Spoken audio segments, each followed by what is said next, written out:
Psalm 85. Lord, you were favorable to your land. You restored the fortunes of Jacob.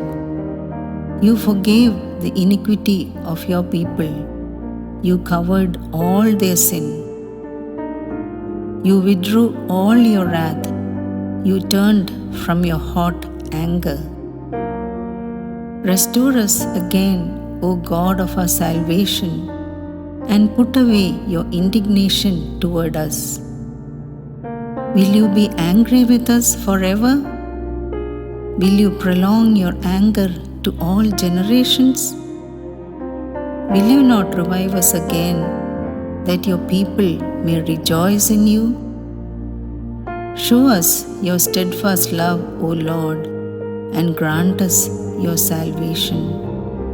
Let me hear what God the Lord will speak, for he will speak peace to his people, to his saints. But let them not turn back to folly.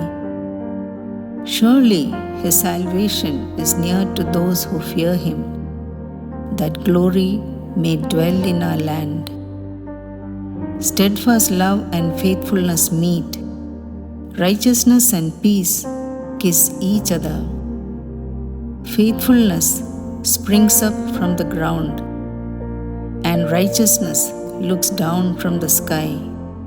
Yes, the Lord will give what is good, and our land will yield its increase. Righteousness will go before him and make his footsteps a way.